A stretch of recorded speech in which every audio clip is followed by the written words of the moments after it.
Well, it's been a busy afternoon. I have to admit, I fitted the engine into the Rhino chassis without filming it.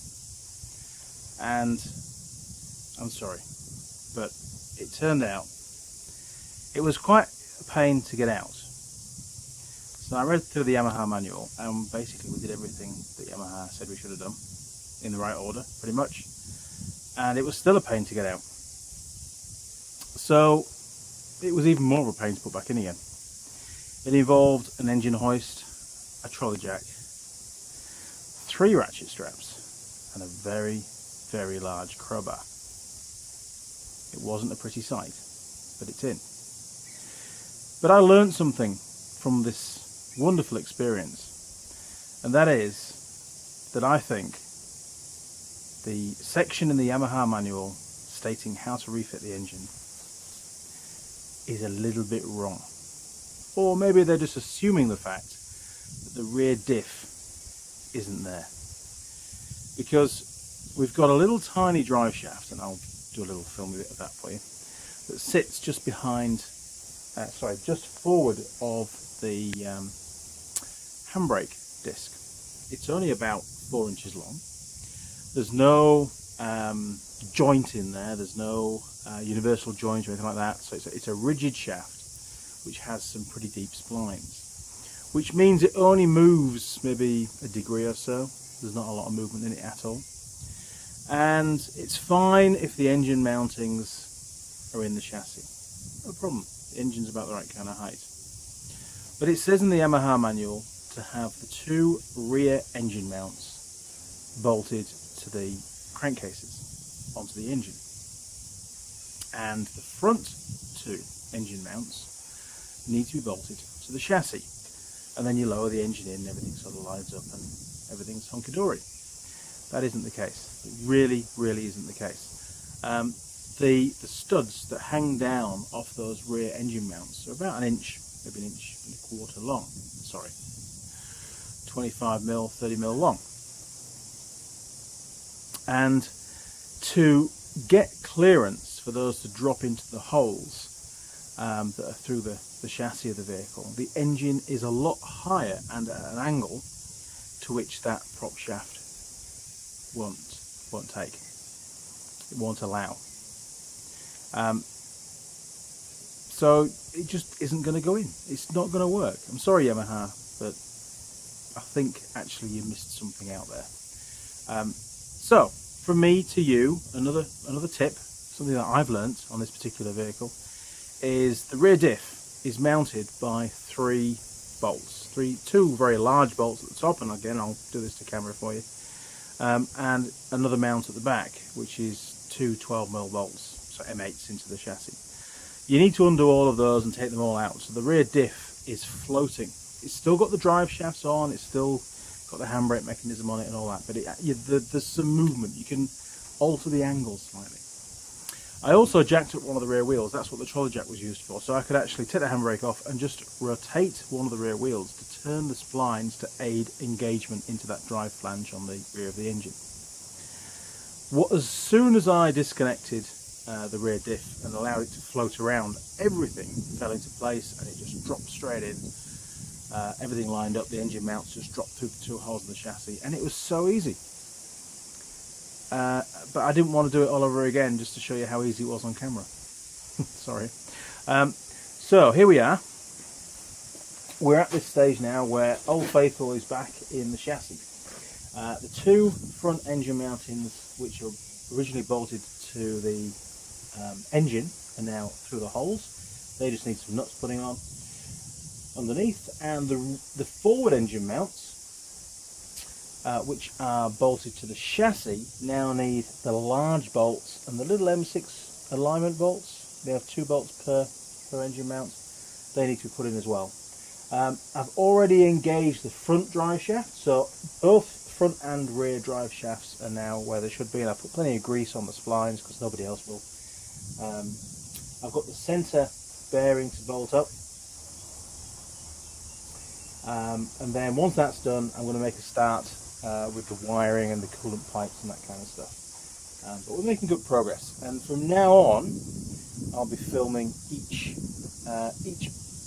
stage of the rebuild. I think putting the engine in is, you know, it's not hard provided you loosen off that rear diff, and I'll show you what I mean. So the little tiny drive shaft I was on about, and I think you've seen it in some previous videos, is that shaft just down there. That one. Really short, and it has deep splines at both ends, so there's very little movement. And those engine mountings I was on about are here, look. These ones, it tells us in the manual to bolt to the engine casing. The rear ones to the engine casing, that's what it says. Now the front engine mountings, which are these ones down here, oh there you go, look. Those you're supposed to bolt to the chassis, which is what I did. So I followed everything as per the manual, on both sides obviously. But you also need, to make life infinitely easier, and it is about easiness, to unbolt this bolt here and take the bolt all the way out. The same with the rear, take that out, and then at the back of the diff you've got another one down here, look. So I took these two out, but you could take that out if you wanted. I just felt having that plate in place would stop the diff dropping all the way down. It'd give it a little bit of support and hold, because the back end is, I wanted to stay pretty much at the same position, although have some movement. It was the front that I had to basically lift up to get the angle right, to get those splines to engage, but at the same time give me enough clearance for the studs of those engine mounts to drop into the chassis. Okay, what else have I done? I've also fitted the new CVT drive casing, the plastic casing. Remember the old one had a crack down here somewhere, and it was letting dirty water onto the drive belt, which was causing it to slip, which is of course pretty bad too. So there you go. We're going to start. Where shall I start? I think we'll start with the coolant pipes actually. Yeah, let's do some coolant pipes. Okay, so the coolant pipe that runs down the right hand side of the vehicle is this one here. Now, oh that's nice. Okay, rusty water. If you make sure that the flange is clean, and then just push it on, there we go.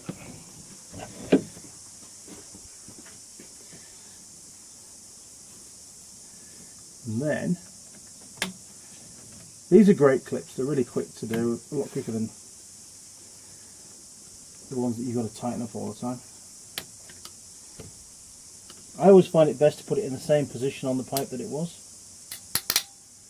There we go. Okay, so that's that coolant pipe done. And we're going to go across now and do the one that runs down the left hand side of the vehicle. Okay, so this is the one that runs down the left hand side of the vehicle. Again, make sure it's pretty clean on the inside.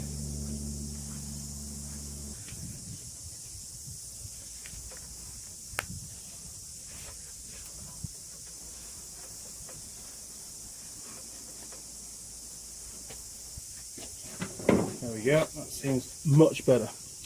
Make sure you take the pipe all the way up to the stop there, look. There we go. And the same again with the clip.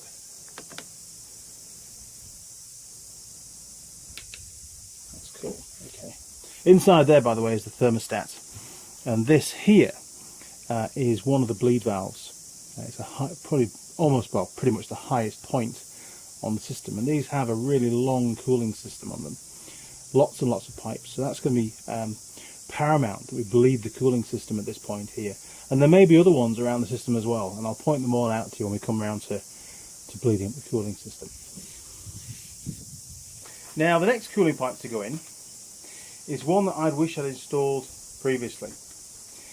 This end goes onto the oil cooler, right underneath where the filter is. Would have been dead easy to install on the bench, really hard to do right now. And that end there joins onto the steel coolant pipe that runs down the left hand side of the chassis just after where the large bore pipe goes. So that end's easy, no problem at all. That end's hard. So we'll do the hard end first. If you can see my finger, there you go. Look, that is the output of the oil cooler.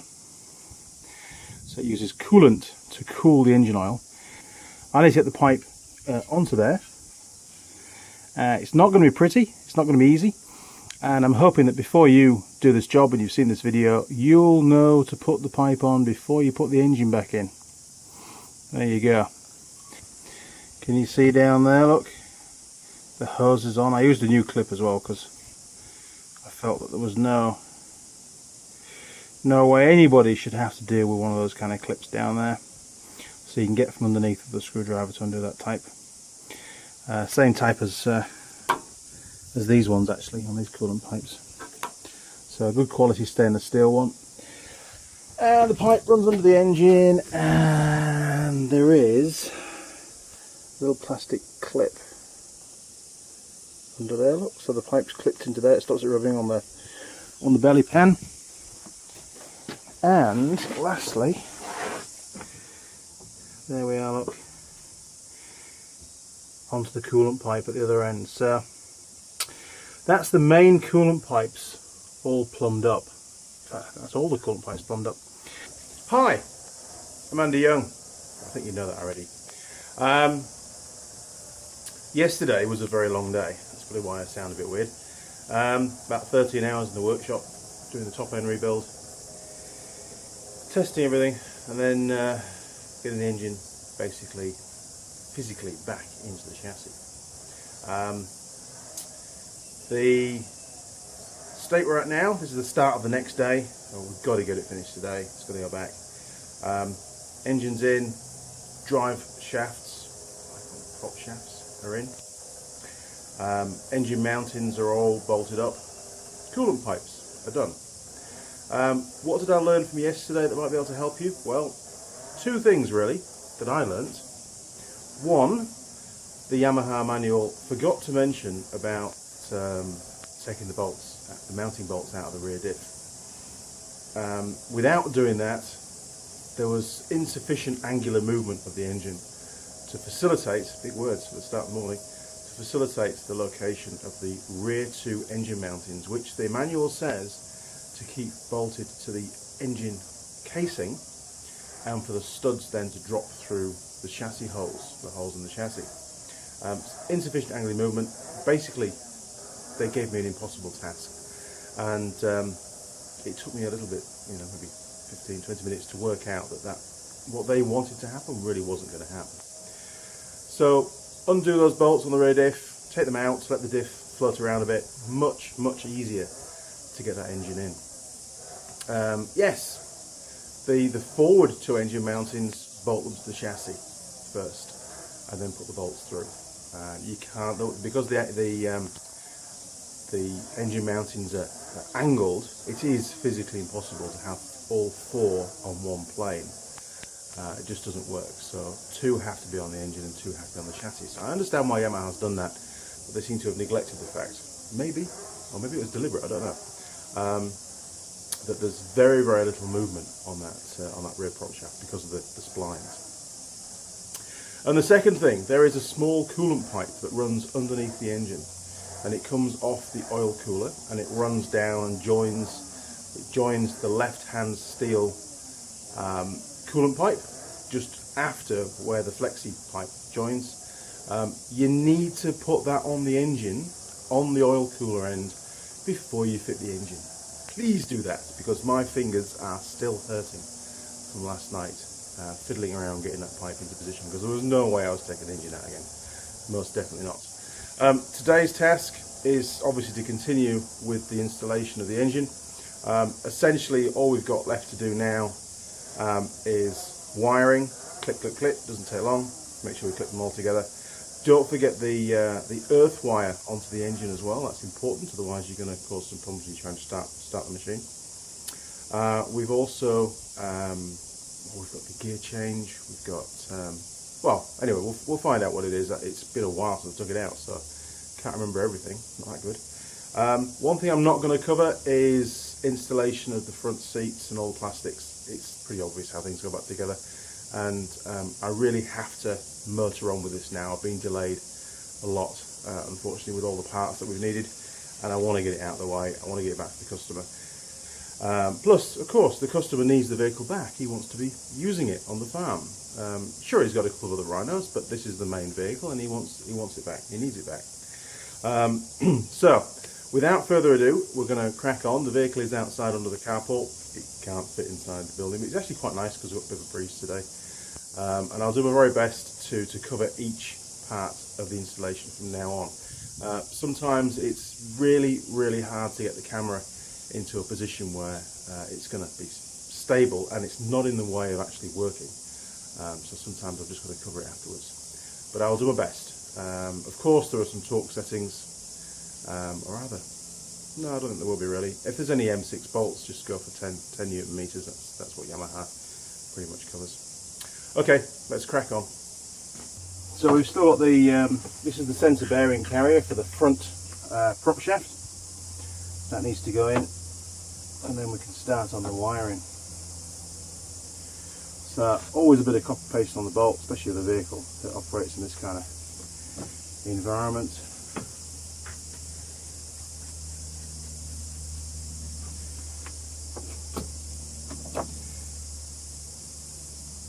I hope these are the right size bolts. They were just put in a box. Okay.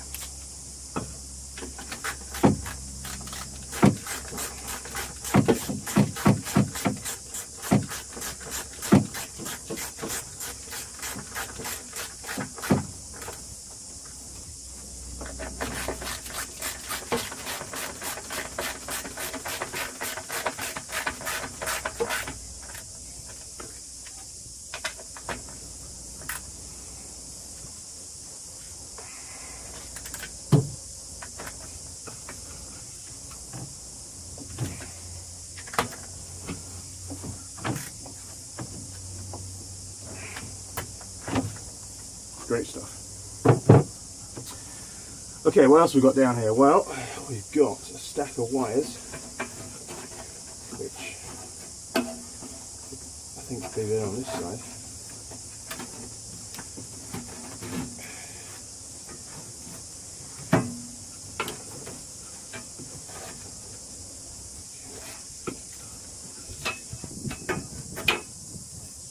Yes, I remember now. These are one of the reasons why I have to pull everything out.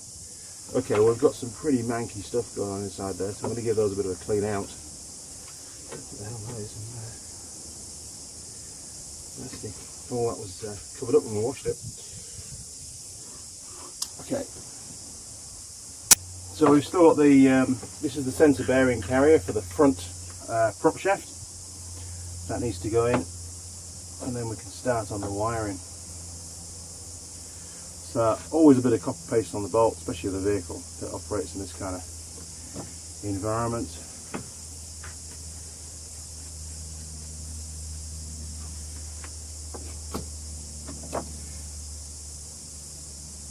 I hope these are the right size bolts. They were just put in a box. Okay.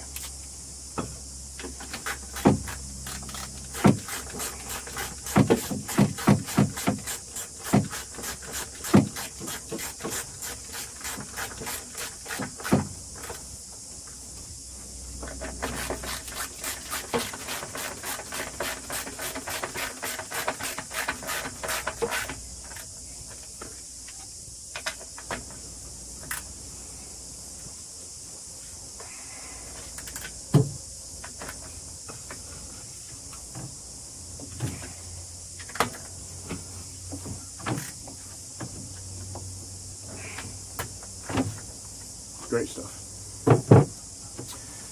Okay, what else have we got down here? Well, we've got a stack of wires, which I think will be on this side.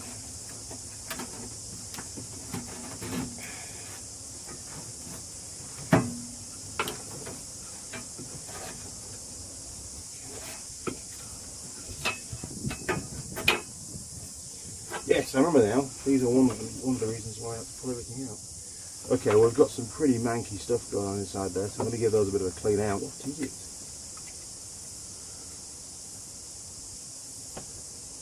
Ah, there's a seal there, look. There's also some other stuff we don't want, so just pop this in now.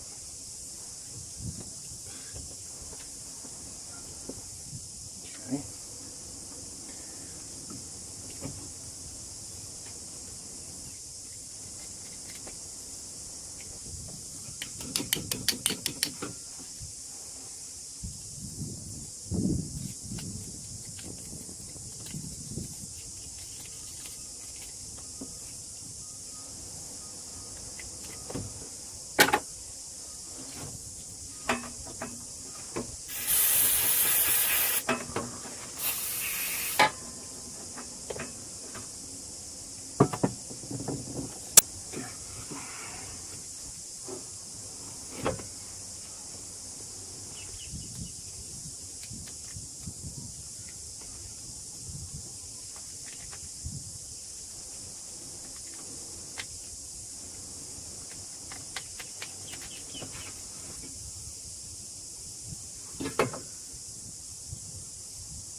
Cool, that's looking a lot cleaner in there now.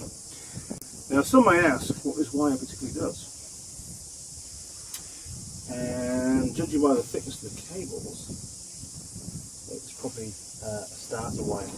No, those are the stator winding wires. So inside there we've got 90 to 100, each of these wires is one of the 3 field output windings from the stator. Now the stator produces an AC current, and the AC current coming out is between 90 and 100 volts AC. So it's really important that we have good contacts in these plugs. We don't want any points of high resistance that's going to cause arcing, because when it does, these things get really hot. And I've seen it on motorcycles before where these connections can easily burn out. So it's very important that they're good and clean.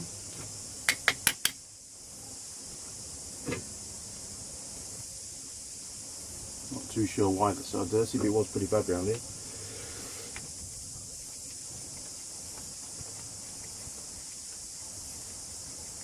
Yes, I could use compressed air if I plumbed up the air compressor, but we've just moved workshops, so still work in progress. Cool. Now we did have a seal, and that needs to go back into there, and the seal is just here, so I'll give that a good clean.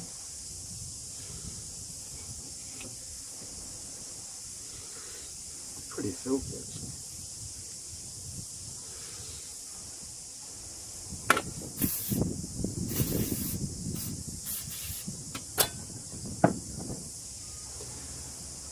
It's just a bit of carb cleaner.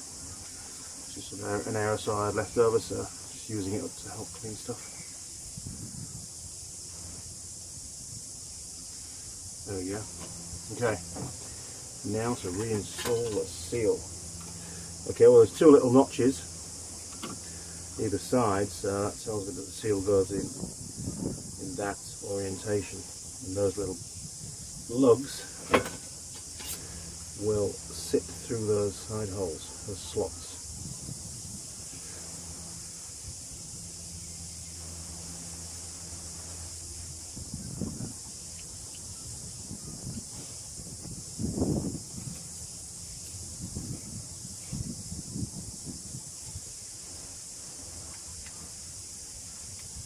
There you go, it's 1, 2, cool, okay. Now, just before,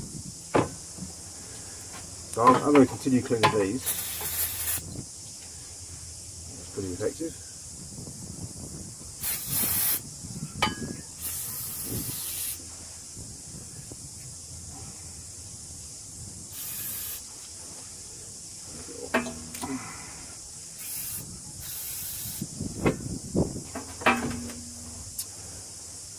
Now, just before putting these back together again, it's a good idea to put a little bit of grease in there, just to help eliminate any moisture in the future that might try and penetrate.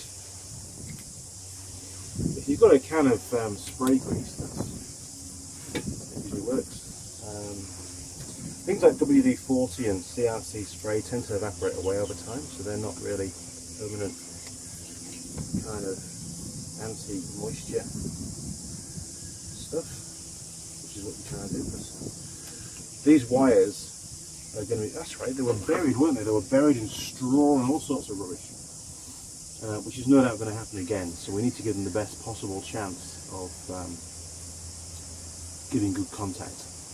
Now, for obvious reasons, you wouldn't use copper paste in any of these, because copper is obviously a conductor, and no doubt it must be in that paste for it to be called copper paste. So yeah, that would cause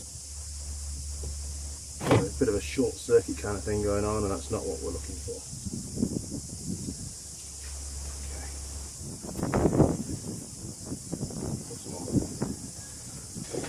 Okay, now when connecting these, it's very important that you get the cable routing correct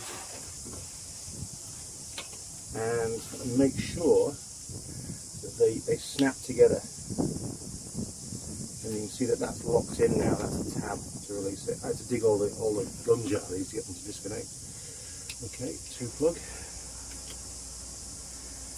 There we go. Snap.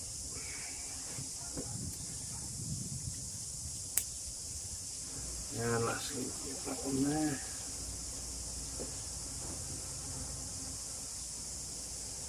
There we go. Cool. Now there is one more, which is this one. I'm pretty sure that goes onto the airbox because there was a air temperature sensor as well. So we'll leave that out for now until we refit the airbox. Okay, so I'm going to put all this back down here where it came from. I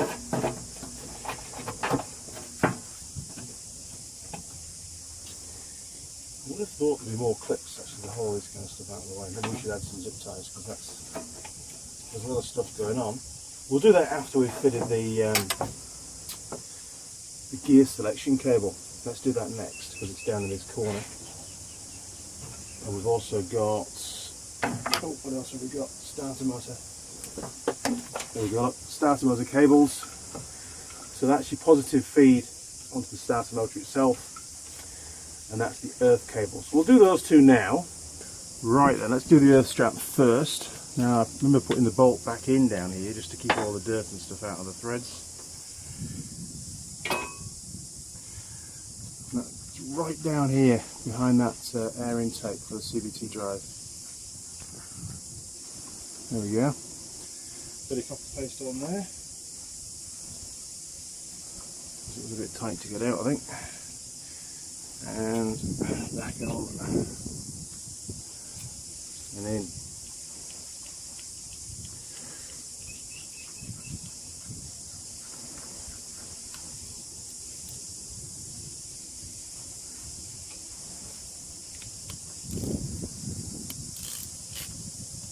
That's an M6, so about 10 Newton meters done. Don't over tighten it, whatever you do.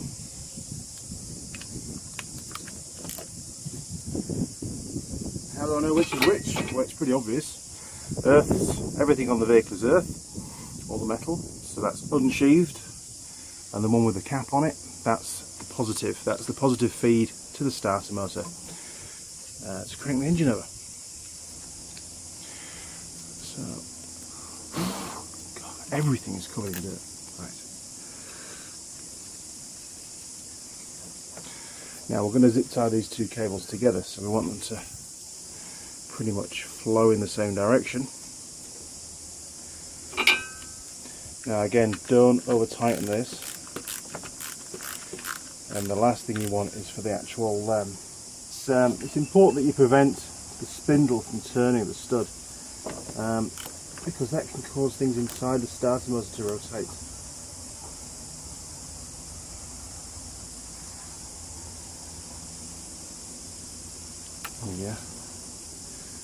that'll work. Okay.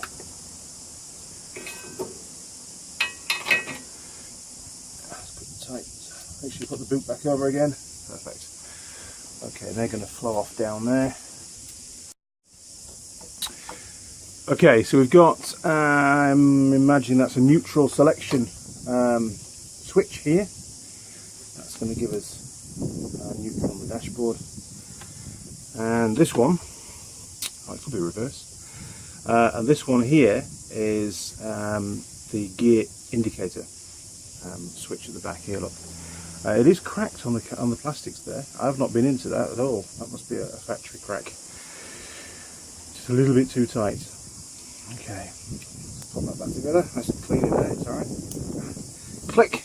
Cool.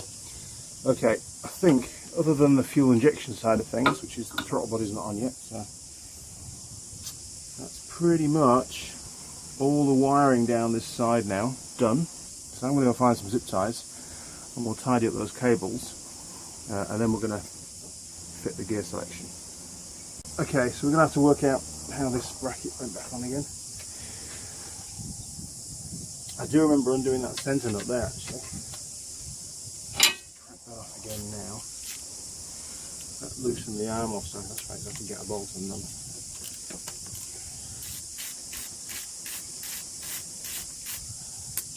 Yeah. Now we do also have another bracket as well.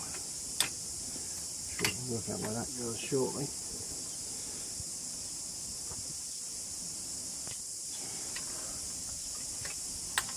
There we go. Okay, bolt.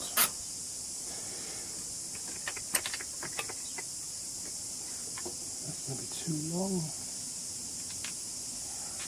Yeah, shorter bolt. Too short. Maybe not too long then.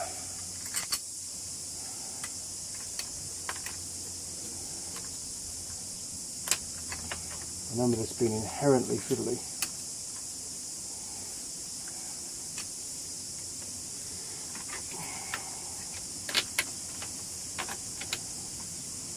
It's too long.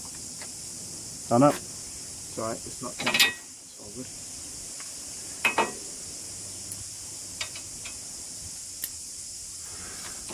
Right, let's wipe that in there.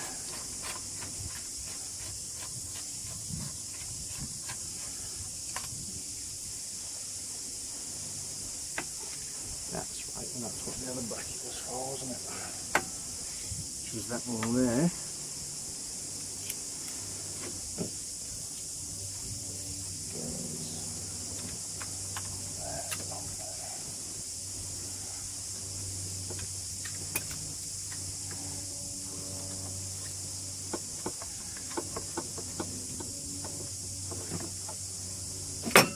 Kelly.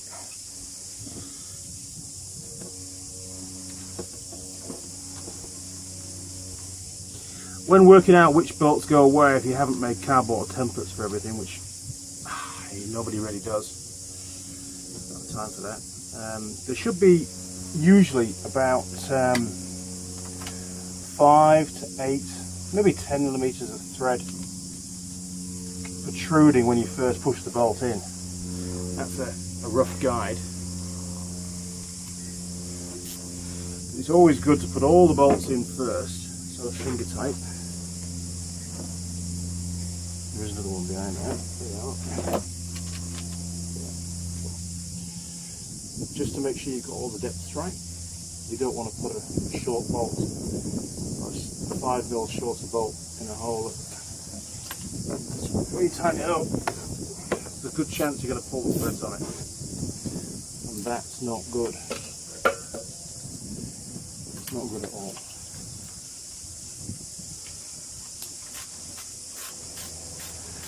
And then go around and tighten them all up at the end.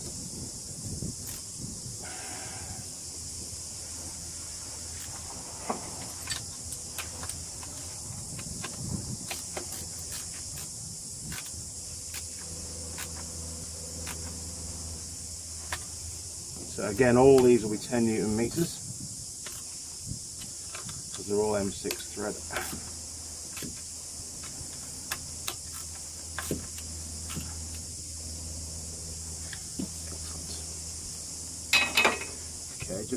Now, all that's left is to pop this back on with the cable. Put the arm on first. Get that located.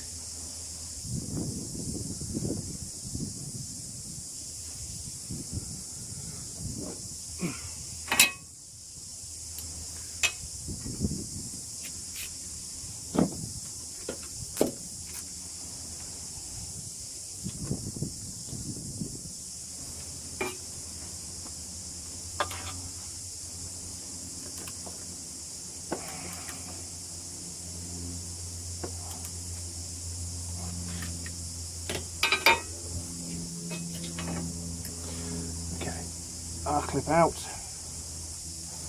Don't want to lose that one. Now the cable itself, gear in.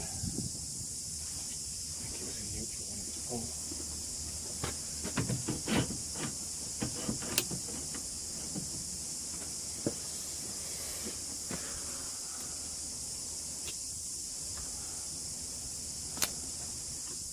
There we go. So a little bit of grease on there is always good.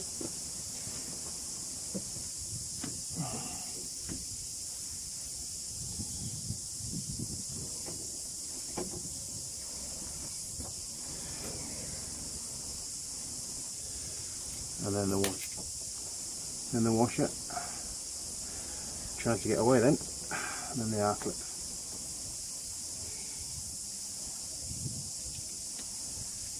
There we go.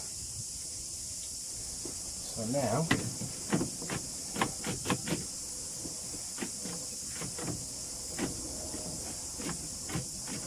perfect.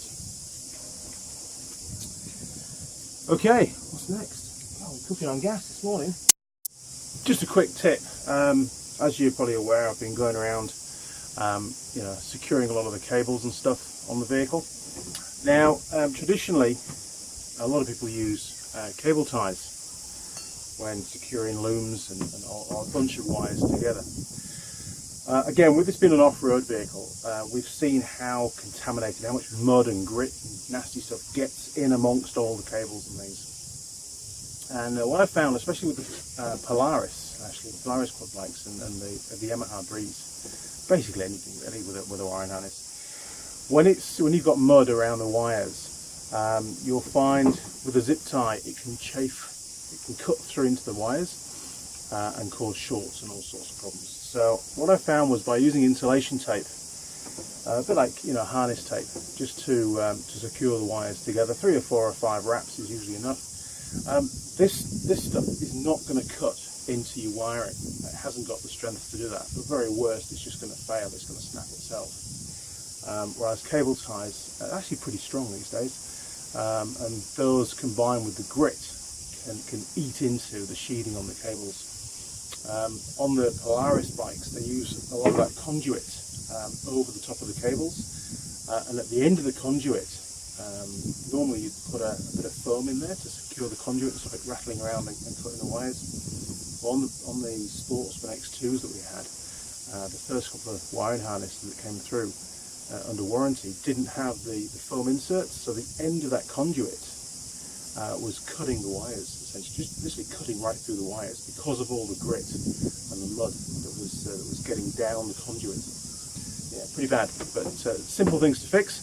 But no, a bit of insulation tape. It's also a hell of a lot cheaper than using cable ties, and just as easy to get undone again. Right, moving on. Okay, so I think we've got to the point in the rebuild now where we can refit the throttle body. Now make sure you see I put a rag in the intake to prevent any debris going in there. We don't want any contamination behind the valves. The throttle body was bagged up. I think Ben put 4 separate bags over it, so it was pretty good. Yeah, it's not. As soon as it's done a fair bit of work, it's not too bad in there. Okay, so let's get that back on there again. Make sure you use the alignment point there. Look, so you get it in the correct position.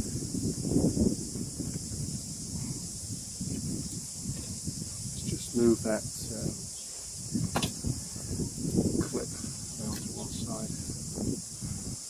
happy with that there. There we go. Number 4 Allen key.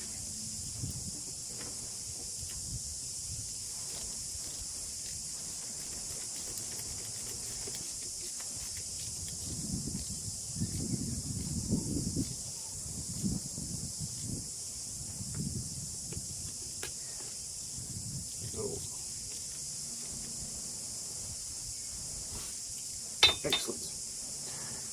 Fuel line, yes, that could go on. We're just going to get the safety clip. Okay, so with these you have a little safety clip that goes on that prevents the fuel line accidentally coming off. Goes on first, oh yeah.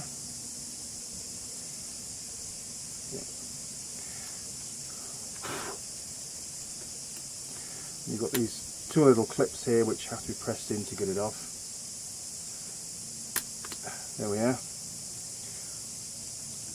That's secure now, not going anywhere. And that little orange clip means you've got to move that out of the way to press those in. There we go. Yeah, right. Temperature sensor then. That must be that one. Yes.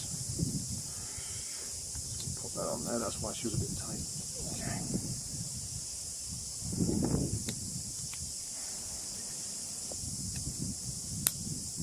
Cool. That's that one on. Now that's a 6-pin, the TPS is only 3, standard 3-pin, so it's definitely got some more wires. Here we go, look, floating around. Right, let's crack on with these. So, TPS, and the sheathing as well needs to go on there. TPS sensors struggle terribly for water ingress. It changes their internal resistance once moisture gets in there. And it's a big problem actually.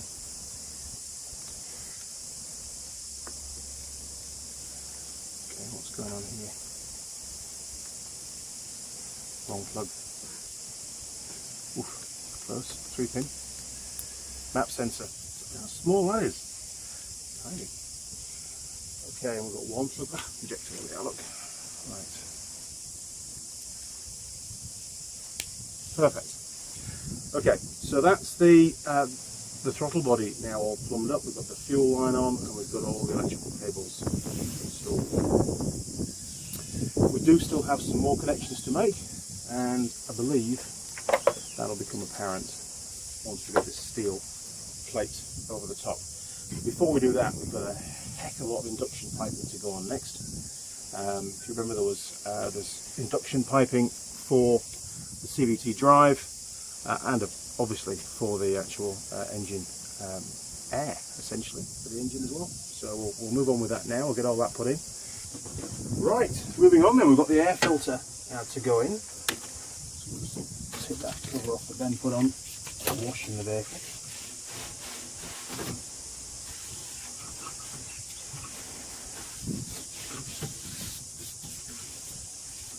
Amazing how filthy it is. This has been washed. I spent 2 hours washing this vehicle and it's still got some remnants of all the dust. Okay, so air filter box going in. It's going to have a bit more of a clean once it's in situ.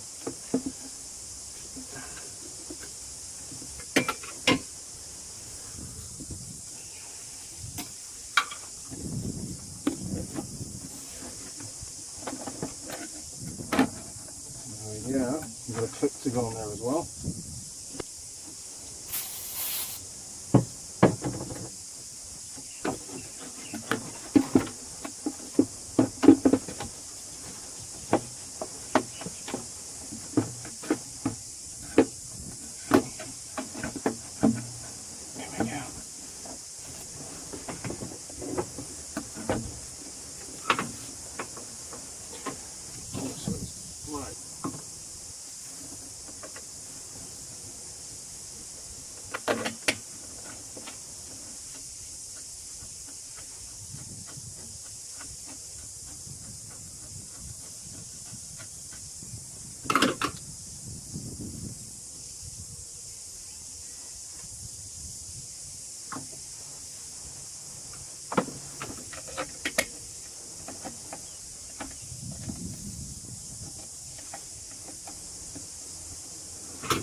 these up loosely before I put the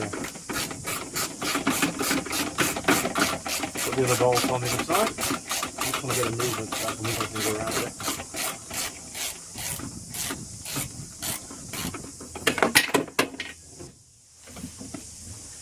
There we go.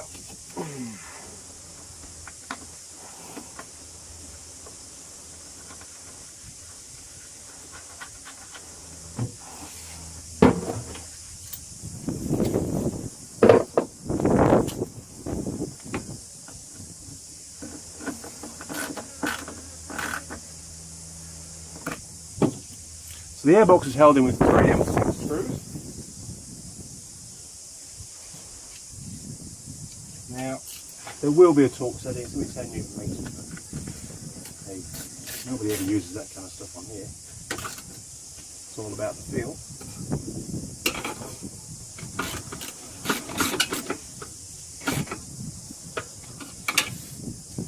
Okay, I'm going to leave the airbox lid off for now because we're going to give that a real little clean out with some brake cleaner.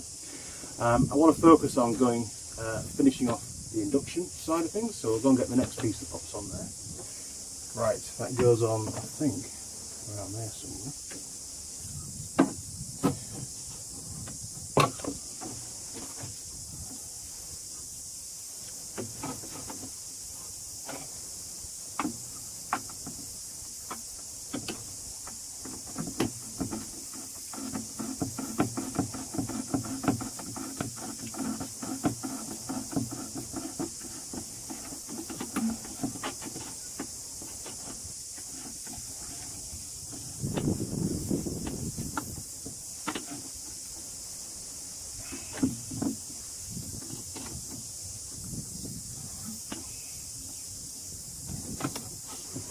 So many pipes, Yamaha.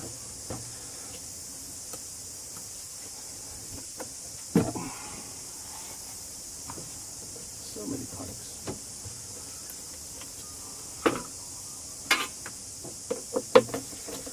Now I tend to leave all these loose until I've got everything lined up, because you've got to adjust stuff so it sits nicely. There we go.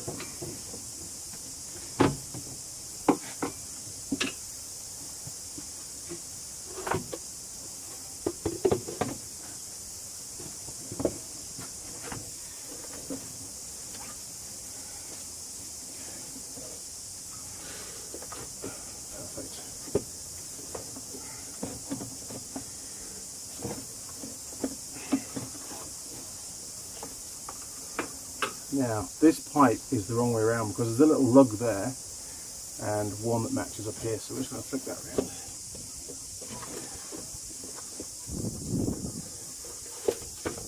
All the little telltale signs there to help you. They certainly help me.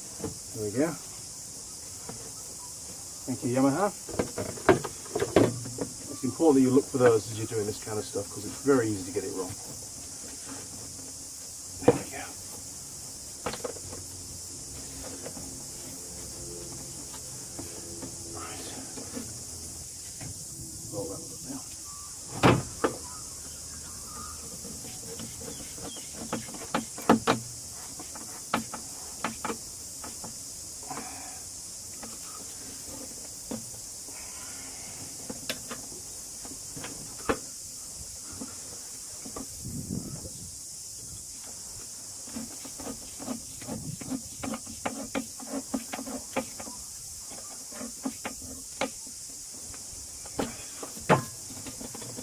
Excellent. Right, just the last piece to go in, give it a little clean, and then that's the induction side, other than the air filter to be cleaned, finished. Okay, so our last piece of induction piping for the engine.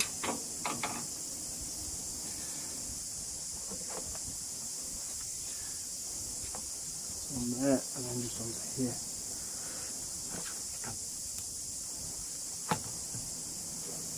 There we go. Now you can put a bit of light spray oil on the connections, but if you do that, then I think there's more chance of them coming off in the future. So if you can, you want to try and dry fit them. especially these rubbers on plastic, where there's no real lip for them to click onto. It's just relying purely on the clamp. So you want to dry assemble so there's more friction to hold them in place. That's just my opinion. Now this one's in a really awkward position, so I'm just going to try and slacken it off and move it around a little bit.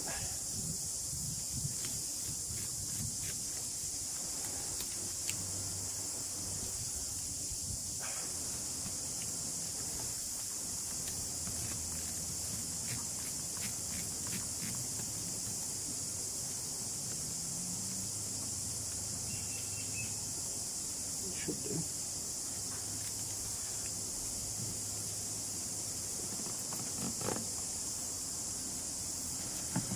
Keep that tight.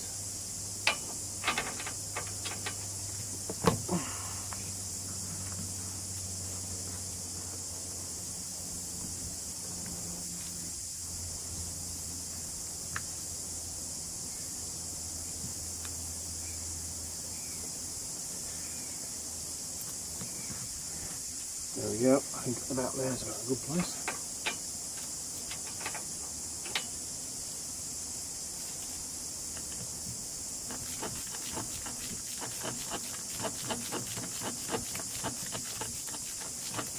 And always with these induction pipes, make sure that you're all the way on.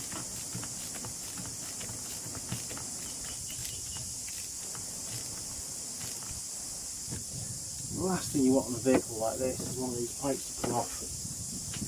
You know, that's going to cause some major contamination, very serious damage to the engine over a short period of time. Because she'll keep running, that's the thing. Now that one off there, that was right. I think that goes up to.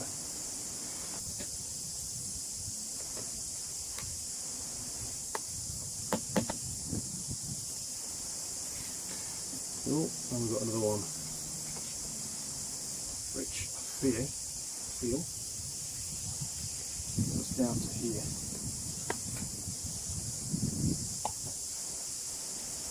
It does go on there, look at the way it's moulded.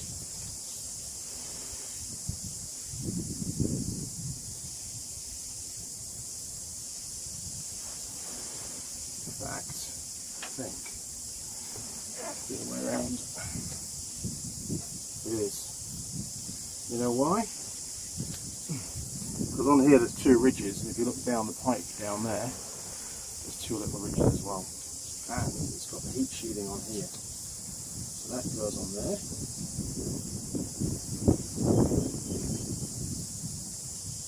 There we go. And that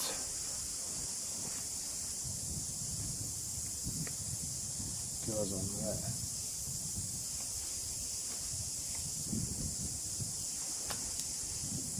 Perfect. Now this is a bit of a pain to get out, so that's why I remove so many panels. Hopefully we can get it back in a bit easier.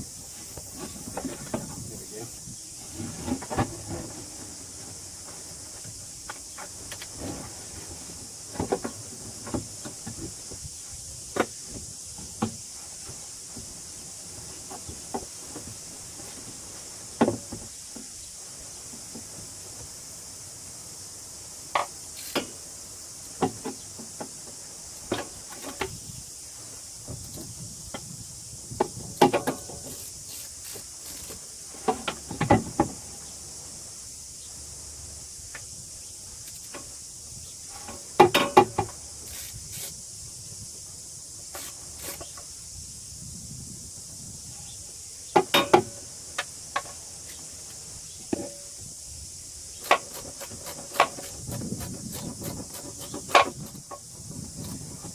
Oil makes all the difference, doesn't it?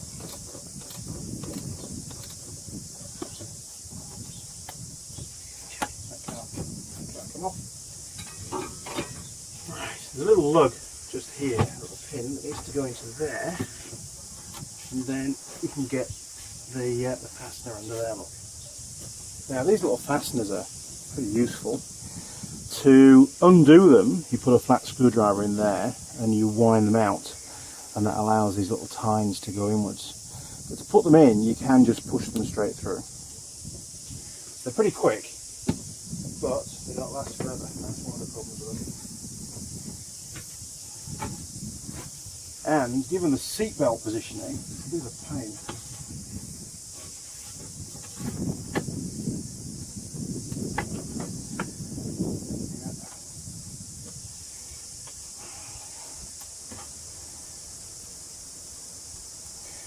Maybe we'll stick it in from the other side.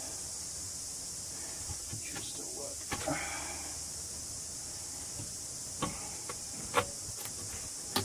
There we go. Done.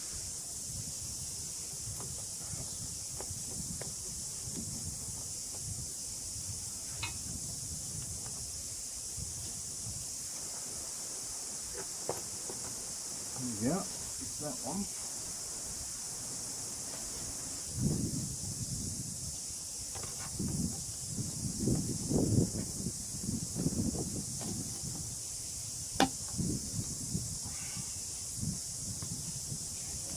The easy one on first.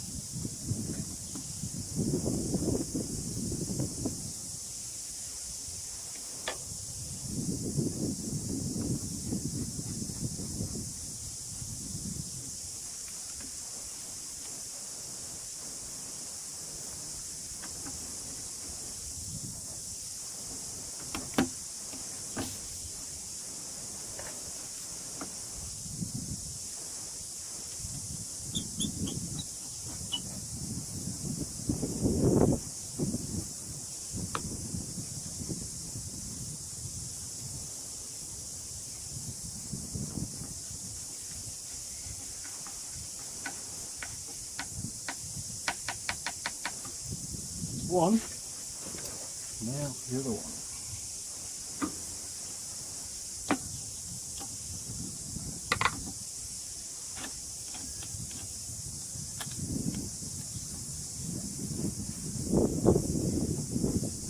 Almost like looking on a car.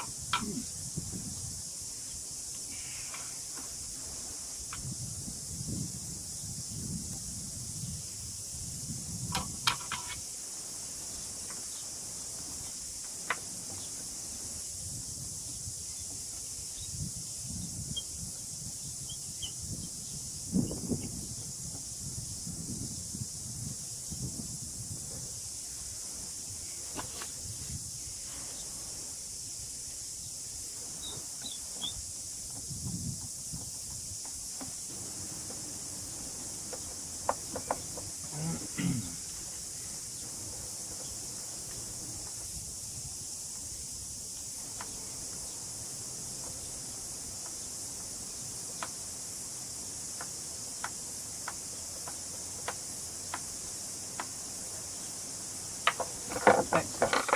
Okay. It is on.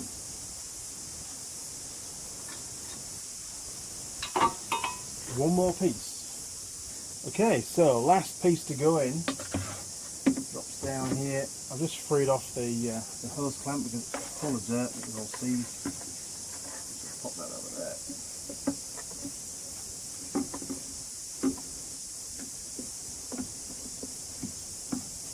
There we go.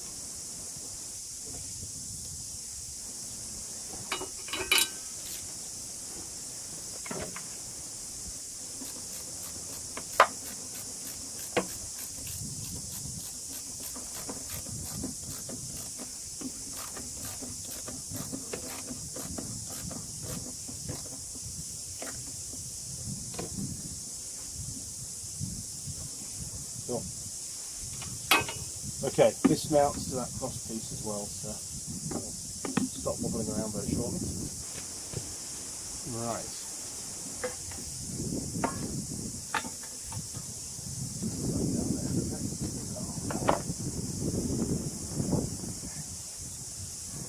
That sits. Yeah, that's do that.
Now M8 bolts, but these are normally 20 Newton meters.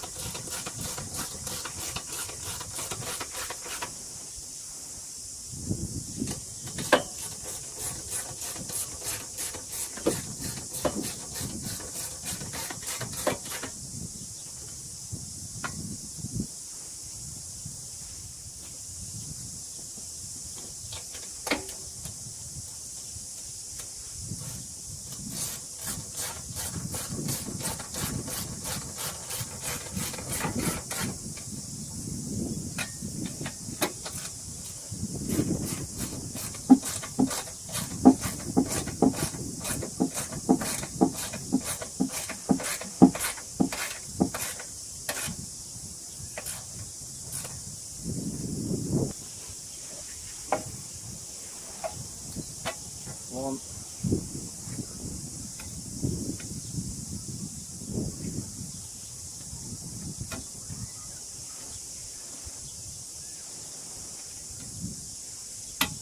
Two.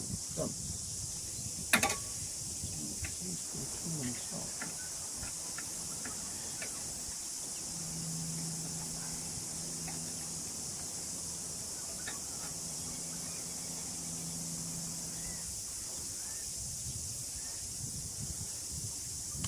There we go. Perfect.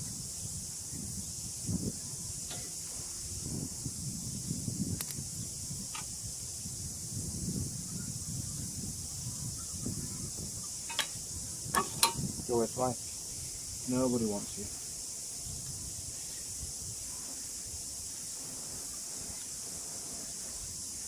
Great stuff. Right, time to pop on the exhaust. We're going to use a new gasket and a couple of new nuts as well because they were really badly rusted. Good old Yamaha gasket, good quality that one. Right. And we're going to use some copper paste on those threads because they get pretty rusty with all the heat. Okay.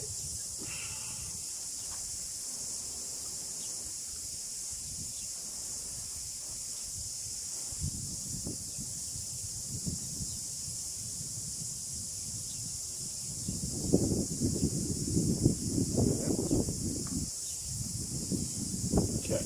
One gasket, one exhaust. So the gasket sits inside there.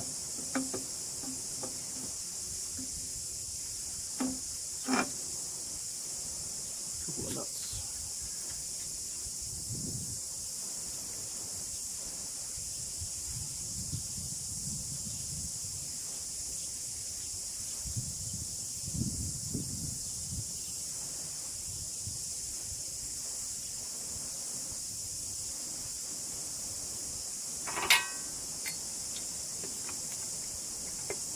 Get rid of that extension link. Extension bar. There you go.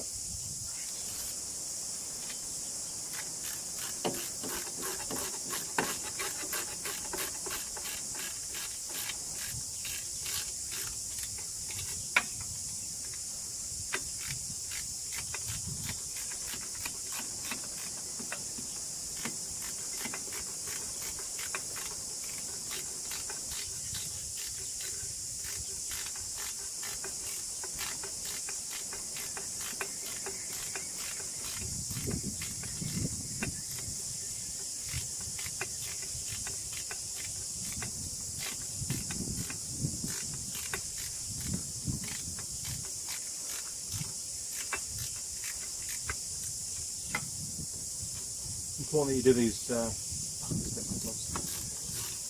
up evenly. Just walk it in.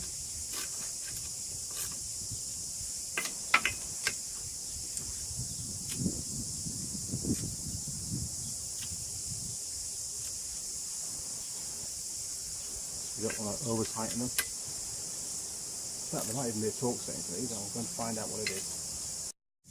Right, yeah, there is a torque setting. It's 20 Newton meters, which is standard for an M8 bolt. If we can get in there, we can torque it up. Give me enough.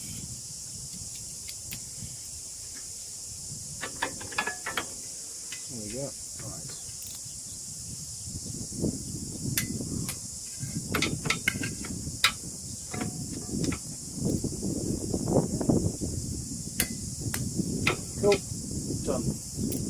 Right, next bit of the exhaust then.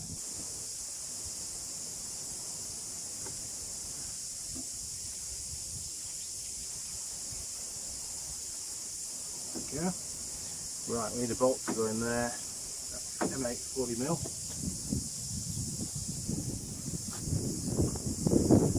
Okay, so that's the bolt that retains the final silencer onto the chassis.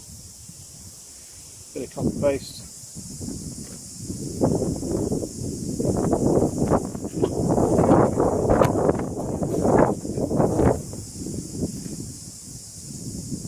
Wash away after a while.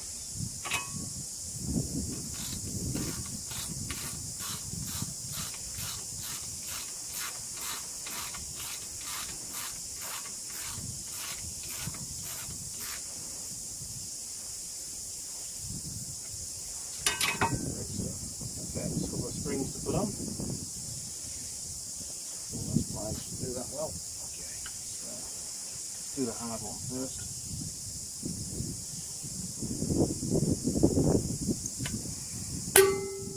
One. Two.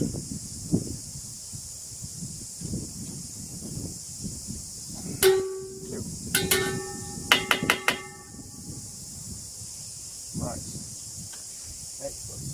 Just looks like it goes on. Yeah.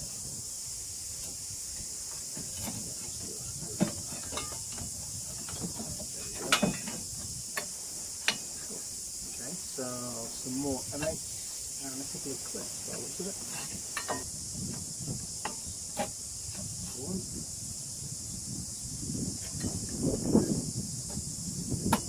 Two. Right, that's the whole thing.